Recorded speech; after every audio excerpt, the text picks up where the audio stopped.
I felt we should bring our focus back to the buzzword mindfulness. It's so needed in today's challenging times. Now, my interpretation of this is very simple. It's a process that leads to a calmer mental state that brings non judgmental awareness of the present experience, of the sensations, of the thoughts, of the bodily states, and the environment. Now, what's the advantage of being mindful? It's simple. Most of us live in past regretful stories or fantasize fearfully of the future storms.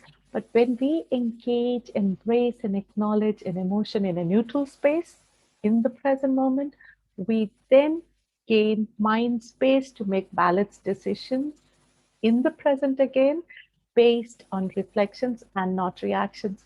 Now, I have heard all kinds of things from my friends and clients that it's impossible not to drown in stories of the past or fears of the future, or mindfulness is a difficult pursuit. It takes time, it takes commitment. You have to go to a silent retreat, or you need a special cushion or organic plants to sit in reflection and meditate? No, I want to break this myth.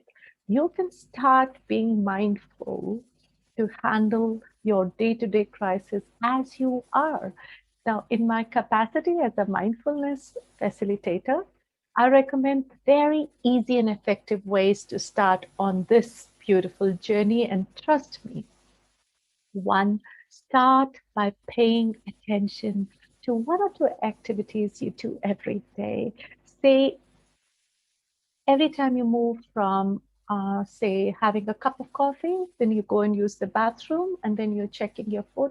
Get in the habit of paying attention to each of those activities. Say, for example, you're reading a book to your kids, and your mind wanders to the heap of dirty dishes lying in the sink that need to be cleaned post dinner. Just take a few deep breaths and come back to that storytelling. As simple as that. To approach all situations with curiosity. Say you are unsure of how to respond to a situation, or maybe you're feeling frustrated. Try getting curious about that instead, because being angry and curious at the same time, it's just not possible. And then you buy yourself some extra headspace to get clarity on that difficult situation.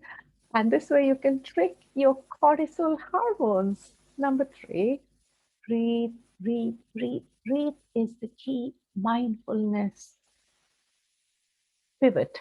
Take 3 or 4 deep breaths to calm you down and bring focus to what you're doing. Four, concentrate on your breathing. But if it's not possible and you're a very physical person and you need to ground yourself, just sit down and see how the chair feels under your body, or just put your hands flat on the counter or a table and notice how hard and cool the surface feels. I keep a heap of stones that I have collected from mountaintops, riverbeds, and all I need is to pick up one and run my fingers across it to bring myself to a calmer state. Now, adopt these practices, my dear friends, on a regular basis. You will notice yourself slowing down at critical moments caused by a fussy child or a difficult colleague.